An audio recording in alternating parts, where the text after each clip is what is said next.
Avant de commencer la vidéo, je t'invite à me suivre sur mes réseaux sociaux pour avoir toutes les actualités concernant la chaîne. Allez, bon visionnage. Salut l'équipe, c'est l'Ovaliste. Aujourd'hui je tente un style de vidéo un peu différent pour vous dévoiler mon 15 mondial. Vous avez été nombreux à me le demander en commentaire sur Facebook et sur Instagram, donc le voici. Peut-être que certains de mes choix vont vous surprendre, mais je vais tout vous expliquer, vous inquiétez pas. Et vous n'hésitez pas à proposer votre 15 mondial en commentaire, à vous dire pourquoi vous avez choisi tel joueur et pas tel joueur. Ça peut être cool de comparer tout ça, voilà. En pilier gauche, j'ai bien évidemment choisi Tendai Mtawarira, le sud-africain. Un centurion, plus de 115 sélections, c'est juste un énorme joueur. Toujours actif dans le jeu courant, très bon en mêlée et surtout en finale, on l'a vu comment il a broyé la mêlée anglaise. Une très belle fin de carrière pour celui qu'on appelle The Beast. En talonneur, j'ai choisi le talonneur du Japon, Shota Horie. C'est pas forcément le plus physique, mais je trouve que c'est un talonneur qui est très technique, qui joue très bien au rugby, qui a beaucoup d'activité et un volume de jeu assez conséquent.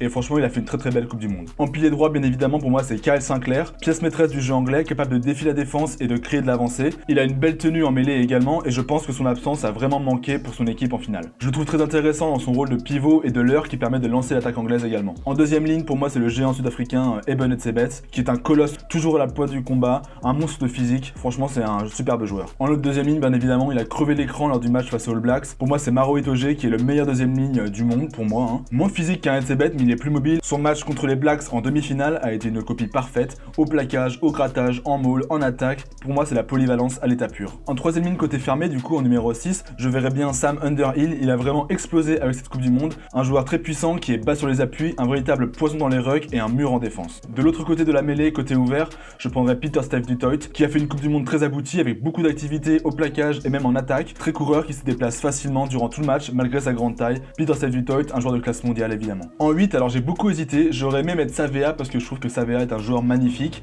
mais Vermeulen mérite amplement également. Donc je vais choisir Vermeulen, un joueur qui est très dur sur l'homme, qui ne s'économise jamais, et à 33 ans, il est toujours aussi impressionnant et c'est formidable qu'il puisse finir sa carrière là-dessus. En numéro 9, j'ai choisi Faf de Klerk. C'est pas forcément le type de 9 que je préfère, et il est pas là pour enflammer à tout prix le jeu, mais c'est un parfait gestionnaire. Il est aussi insupportable pour l'équipe adverse, c'est un excellent défenseur, qui n'hésite pas à plaquer beaucoup plus gros que lui. Franchement, c'est une très belle Coupe du Monde pour lui, et sa place dans ce 15 mondial est méritée. En 10, je sais que mon choix va peut-être en étonner certains par rapport à cette Coupe du Monde, mais je décide de mettre Boden Barrett en 10, parce que pour moi c'est là où il a le plus d'impact sur l'équipe, et pour moi c'est toujours le meilleur 10 mondial. Au centre, là aussi, j'ai eu pas mal d'hésitations, donc j'hésitais entre De Allende et Tulagi, deux joueurs au profil assez similaire, très portés sur la dimension physique, mais je vais donner l'avantage à De Allende qui a été plus constant et qui a finalement dominé Tuilagi en finale. Pas forcément le type de joueur qui pratique le jeu qu'on préfère, mais toujours très efficace. En deuxième centre, moi j'aime bien les numéros 13 qui sont des joueurs de balle qui apportent du danger par leurs appuis et par leur technique et qui sont pas forcément des démolisseurs.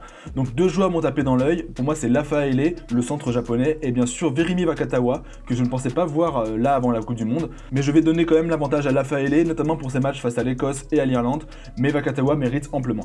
Ensuite, pour le triangle des arrières, en ailier gauche, je vais mettre Semir Radradra. C'est dommage qu'on n'ait pas pu le voir aller plus loin que les poules avec les Fidji, mais pour moi, Radradra, c'est un joueur dantesque, très puissant, redoutable en attaque, dévastateur en défense, très technique. Il a été impressionnant contre les Australiens et il a aussi martyrisé les arrières gallois. Il aurait sa place dans n'importe quelle équipe du haut du classement mondial pour moi. À l'autre aile, il y a du monde également en candidat, Mapimpi, Josh Adams peut-être, mais je pense que je vais retenir l'ailier japonais Matsushima, qui a impressionné la planète rugby durant cette Coupe du Monde, et pour moi c'est une très belle révélation 2019. Et à l'arrière enfin, le fait d'avoir remis Barrett à l'ouverture me laisse donc la possibilité de caler Colby en 15. Je pense qu'il peut apporter plus qu'à l'aile parce qu'il est très dangereux sur les ballons de relance, et en plus il est intransigeant au plaquage. C'est un joueur qu'on présente plus maintenant, Colby c'est une véritable pépite. Je vais rapidement faire un petit tour aussi des remplaçants, donc en talonneur Malcolm Marx, au pilier gauche Mako Vunipola, pilier droit Franz Malherbe. Franz Malherbe qui a fait une très belle Coupe du Monde aussi, pas forcément le joueur le plus en vue, mais qui est toujours présent et qui est toujours aussi très bon en mêlée. En remplaçant en deuxième ligne, j'ai choisi Alun Wyn-Jones aussi, qui est une légende de ce sport.